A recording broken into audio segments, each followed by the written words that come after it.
இப்பொழுது நாட்டில் எல்லா இடங்களிலும் பேசப்படும் மிகப்பெரிய அலட்சிய மோசடி OSM எனப்படும் ஆன் ஸ்கிரீன் மார்க்கிங் சிஸ்டம், அதாவது டிஜிட்டலைஸ்ட் கேள்வித்தாள் திருத்தும் முறை.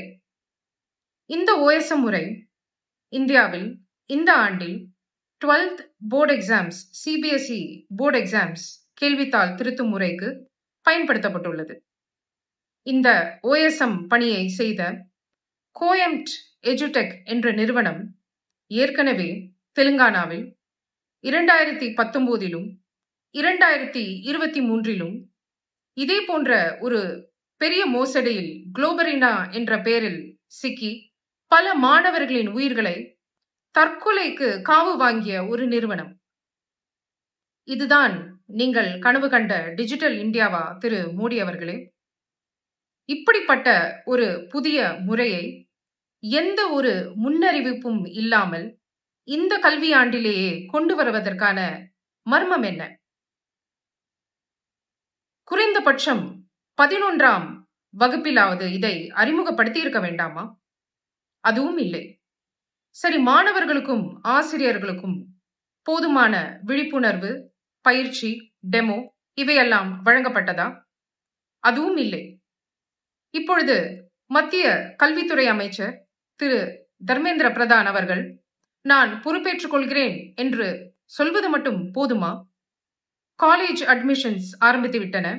ஆனால் அப்பாவி மாணவர்கள் ரீவாலுவேஷனுக்காக அலைந்து கொண்டிருக்கிறார்கள்.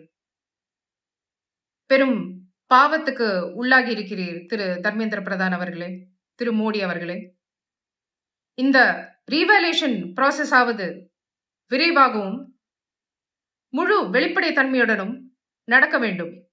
அப்பொழுதுதான் மாணவர்கள் தகுந்த கல்லூரியில் சரியான நேரத்தில் விண்ணப்பிக்க முடியும்.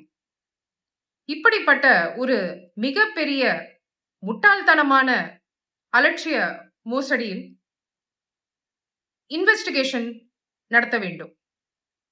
இண்டிபெண்டன்ட் ஜுடிஷியரி என்கொயரி உடனே நடத்த வேண்டும். SIT எனப்படுகின்ற ஸ்பெஷல் இன்வெஸ்டிகேஷன் டீம் என்கொயரி உடனே நடத்த வேண்டும். இந்த ஊழலை நாம் வேறறுக்காவிட்டால் பாஜக அரசின் மெத்தனமான இந்த போக்கில் மாணவர்களின் எதிர்காலம் கேள்விக்குறியாகிவிடும். Advocate Sumitha Michael, Tamil Nadu Mahila Congress. ஜெய் ஹிந்த்.